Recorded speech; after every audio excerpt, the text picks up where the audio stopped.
In today's video, I'm going to teach you how to record a meeting effectively. This can be incredibly useful for those moments when you need to log meeting details for future reference or share sessions with colleagues who couldn't attend. Let's dive into the process step by step to ensure you can do this smoothly during your next meeting. First, it's important to initiate the process during the meeting itself. Whether you're already set up in a virtual conference or just about to begin, ensure that you've prepared everything in advance. Since privacy and consent are crucial, always notify all participants that the session will be recorded. It's respectful and often necessary to ensure everyone is comfortable and agrees with the recording process. When you're ready to begin recording, look towards your screen where you have your meeting interface open. Generally, you'll see a menu or toolbar where various controls are available. This is where you'll find the option to record. Look for more actions or an equivalent label. Typically, this is represented by 3 dots and is often located at the bottom of the screen or in the top right corner, depending on the platform you're using. Click on this More Actions menu. A drop-down list or a pop-up window should appear with several options available. Take a moment to scan through these options. One of them will be Start Recording.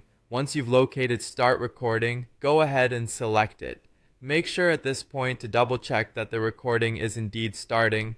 Most platforms will provide a notification or indication, such as a red dot or a banner across the top of the screen, confirming that the audio and video are now being captured. This visual confirmation is your go-to assurance that everything is proceeding as it should. The meeting will continue to be recorded from this point forward. You might find it helpful to periodically check to ensure the recording is ongoing, especially if there are transitions in the meeting, like switching presenters.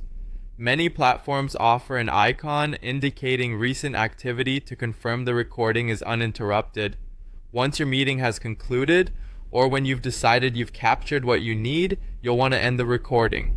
Navigate back to the same menu you accessed earlier, the More Actions menu. Click on it again and this time select Stop Recording.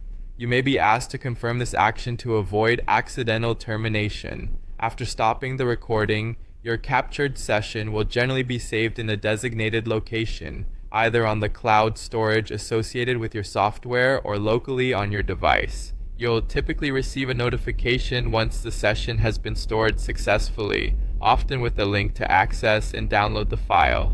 So there you have it, a straightforward way to record your meetings.